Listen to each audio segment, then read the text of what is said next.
is relatively low as well. The two lowest totals of the Sweet 16 games are the Virginia-Oregon game and the Michigan-Texas Tech game. So there's some other high-scoring games and some teams that get up and down the court, but these two games are much more of a low pace, I think, as far as the total goes. LSU and Michigan State will match up. Look, no need to hype Sparty.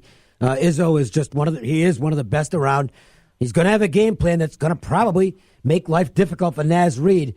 And what we've seen, I mean, LSU's really good, and Tony Benford is actually doing a very nice job stepping in for Will Wade, who's suspended. But, boy, I don't know if this is a good matchup for LSU, because if you can take away Reed, which Maryland did in the second half for the most part yesterday, you got a real chance to beat him. I thought LSU was very fortunate to escape that with the win. Flip side is Michigan State. They're going to get a contest here. I mean, they could play Minnesota 20 times, and they're going to beat them every time. It's a terrible matchup for Minnesota. This is different. LSU is very athletic, and they can knock down some outside shots. So this is an intriguing matchup. It is, and I agree with everything you said. I totally think when you think about the tournament, there's a handful of coaches, and one of them is Izzo. That especially he's going to have a little time to prepare for this game.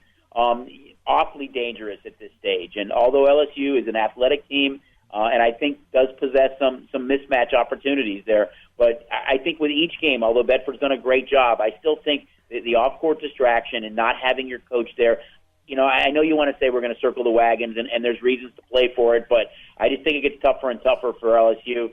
I think you're going to see, more Michigan State action here, guys. Going to the next one, Virginia Tech and Duke. Duke survives, and oh my God, they should have lost yesterday. Well, they should have. I was hoping. But you looked at that one, and now they get a Virginia Tech team that's playing well. This is a team that's dangerous. They can play some good defense. But they're also going to have to play better than they did yesterday. I didn't think they were very good against Liberty. And I won the bet by the hair on my chinny chin chin because I got a good number. Yeah. But I was not impressed with Virginia Tech yesterday. Well, I think, having Robinson back is such a difference. I mean, they did beat Duke earlier this year. It was without Zion, so, it's hard to measure that. But at least they know that they can play with them. I think there was some vulnerability yesterday with Duke, and they should have lost that game. Yes. There's games when you say a team comes back and they made the shots when they had to at the end of the game, but Central was up 4, and they got that rebound on that fast break. I know they don't. They don't get the dunk. And for whatever reason, that play got away from them. If they dunk on that play, the roof comes off that place.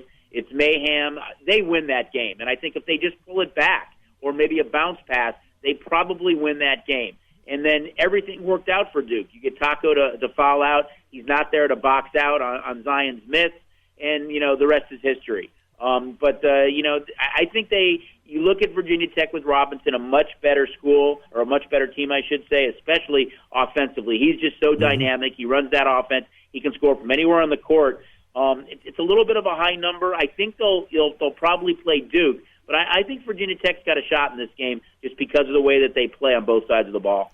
Jack, and when they lost to Virginia Tech earlier in the season, that was the game right after they played North Carolina 2 games before that, and then they had the first game without Zion at Syracuse. Was a big game, and Syracuse had given them a battle earlier in the year. So it was a flat spot, because I remember that. It was a great situational spot because I was on Virginia Tech that night, and they caught, I think, Duke a little bit flat in that game. Definitely won't be flat now. Neither will Houston or Kentucky. No. That's the next game. We always say that you want that team. You think about that team, they need that little bit of a hiccup. We talked about Virginia and getting that scare in the first half of their game.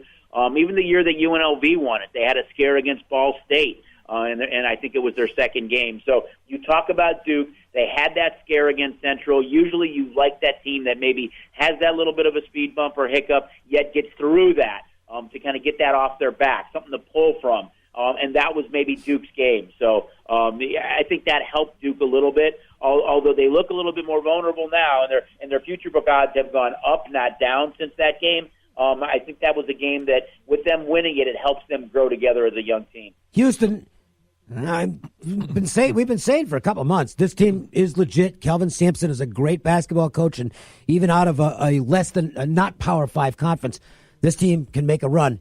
Well, now's their chance to prove it. They're up against Kentucky, and I can't guarantee I'll be on the Cougars here, but if Kentucky's still minus what's his name, McDaniel,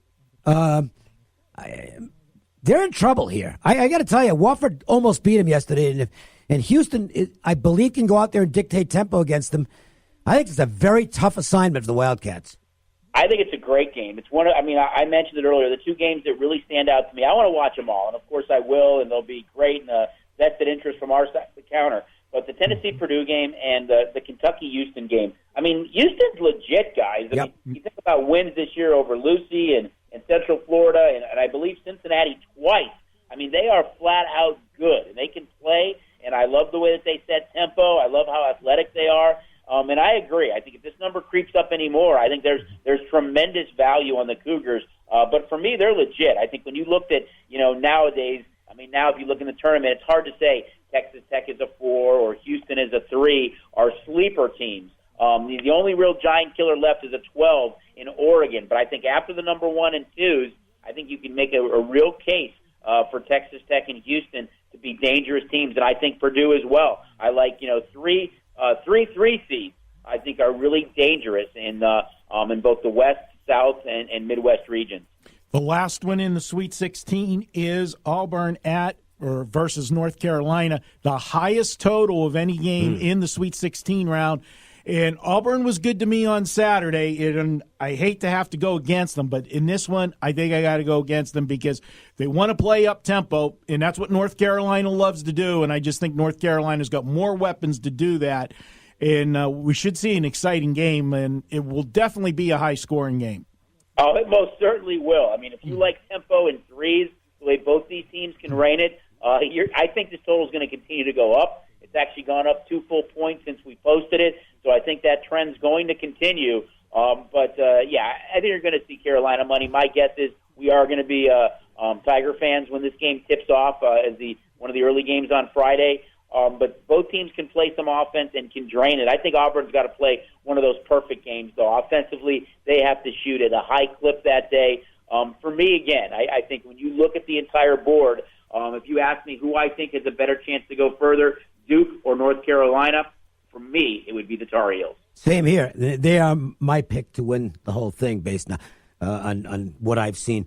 Golden Knights, they've just been on fire, and wouldn't you know it, the flat spot jumps up and bites them as the lowly Red Wings come to town and pull the upset in overtime.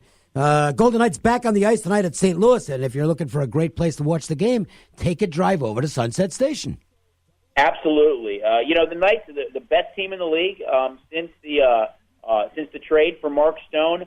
We all had talked about, hey, they're third in the Pacific. They're probably not going to have a chance to move up at all. But all of a sudden now, you look at a Shark team that's lost 5 in a row. The Knights are within 5 points of the Sharks. They play them in San Jose next Saturday night. Maybe they don't catch them, but maybe it's a statement. You always like a team in any sport that's kind of got that swagger, that's playing hot and is healthy, and that's the Knights right now, guys. So it kind of came at a perfect time for them. We've got a watch party. Our last regular season watch party is Wednesday night against the Avs. It's a big game for the Avs as well, who are fighting for that 8th and final spot out west. We're going to give away some cool swag that night. We're doing another book signing with Steve Karp. So a lot of cool stuff. So that's our last regular season viewing party at 7 o'clock against the Avs. But the Knights right now are playing really, really well and at the right time. We're rooting against them most nights, guys. I'm a fan, but on our side of the counter, that game against the Red Wings, it was kind of like, woo-hoo. Yeah, I was going to ask you, Chuck, what did you guys finally close that at? I saw it just keep going up and up. Wasn't it? Yeah, it was like a $4 favorite in that range, guys. It's just it's tough. When you think about it being that big of a favorite, and as well as they were playing, and knowing that they had games this week coming up against Western Conference teams who were vying for playoff position, and that game against the Sharks, it's not surprising. You can't win every night. I thought, really Detroit should have won that game before overtime. I think they hit 3 or 4 posts.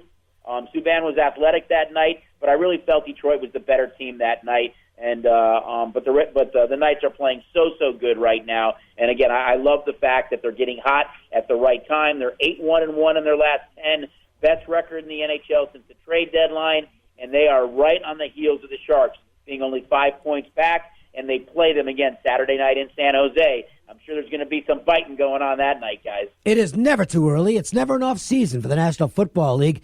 The draft is really now just around the corner. And, of course, big news this weekend. Not surprising. I think we all expected it, actually. Rob Gronkowski has called it a career. He was really getting beat up. Is that going to I think I know the answer to this, but you're the odds maker, so I'll let you give the official word. Is that going to impact the Patriots' odds at all? It's not. I think it was, we kind of felt there was a really good chance that Gronk would be retiring. And, he wasn't the same Gronk that he was over the last few years or, a few years ago. He's going to go down as one of the greatest tight ends ever. And he changed the game from that position. But it's not going to really alter their odds. What I do think it changes is maybe what the Patriots do in the draft. I mean, there are two big-time tight ends, both from Iowa, in Noah Fant and T.J. Hawkinson, and it wouldn't surprise me, to see them maybe move up or down the draft board to try to secure one of those guys if they can. I think those two guys are both athletic. They both fit what New England and Tom Brady wants to do. So as far as maybe draft props, additional ones we may put up might be something to look at, but it's not going to influence their future book odds, guys. Well, one area where I would be interested to know if there's going to be perhaps a little bit of an adjustment is on any player props involving Tom Brady. Because, let's face it, even if Gronk misses 4 games a year, when he's on the field, he's still an impact guy, and that's one of the best chemistry combinations that's ever played football. So do you make even a little bit of a tweak down on some of the Brady future numbers? I think you have to at this point because, they did lose Patterson. I think that, from an offensive side, now without Gronk, they've been unsuccessful in trying to land some big-time free agents or trades as far as wideouts go. I think a lot depends on what they do. I mean, there still is some free agent wide receivers out there. Who do they add to the mix? What do they do draft day? You can't take anything away from Belichick. I mean, if he identifies if it's Metcalf or Brown or one of the other wide receivers in the draft that he wants to move up to get, it wouldn't surprise me to see New England with the compensatory picks they have and the picks that they have just to be able to kind of move up and down that draft board to help on the offensive side of the ball. But I think you have to think about that a little bit, guys. Absolutely. If you want to agree where the locals are going to be for all the action this weekend in the round of 16 and then the Elite 8 on Saturday and Sunday, there's just no place better than Sunset Station. It's going to be an absolute madhouse.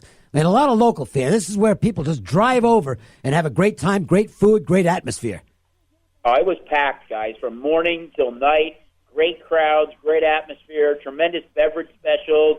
The mobile app, although a lot of guests love the atmosphere and rooting either for or against 300 or 400 of their closest friends. It's just an unbelievable atmosphere. And with the mobile app, you don't have to wait in line. Great contest. It's even more fun, I think, for us and the guests than that football game in February. I get more requests for seats, reserved seats, and people that I see every single year come out for the tournament. I think Vegas is still king with everything our entire industry has to provide, from our race and sports books to food and beverage to rooms to entertainment. It is just a phenomenal time of year for us guys, and this past weekend was great, and we look forward to Sweet 16 week as well. And, it's great to see legalized wagering everywhere. And maybe we're a little bit biased, but nobody does it better than Vegas. Yeah, it's fun, guys. Again, I've been doing it for a long time, and I'm still that guy that looks forward to the tournament from our side. We know it's going to be busy, but it's exciting and fun. And, again, I love seeing the guests that come out and just make that trip out every year just to have one of those seats at center court in one of our racing sports books. Stop by, but take a break during the day and get over to the Oyster Bar. Yeah. There you go. I'm telling you, have some chowder and have some chowder. I always know where to find you, buddy. Oh, that's good. It's a good spot. Chuck, always a pleasure, bud. All right, guys. Enjoy the games this week, and thanks for having me on. Chuck Esposito, Sunset Station Casinos. It really is a fun place. Love it out at Sunset Station. All the station properties in town are sensational. And if you have not, by the way, if you haven't checked out the redone Palace Station, I'm telling you, it's night and day. You wouldn't recognize the place. Talk about one of the great facelifts of all time. Yeah, and that's the place. That's the original Oyster Bar. Yes. That's the real McCoy. Well, it's kind of in the center of Las Vegas, too. I mean, they get lots of tourists, lots of locals, fun place. Station Casinos does an outstanding job. We will take a break. We'll come back, and we'll get to today's MJ Christensen 4 at 4. The Las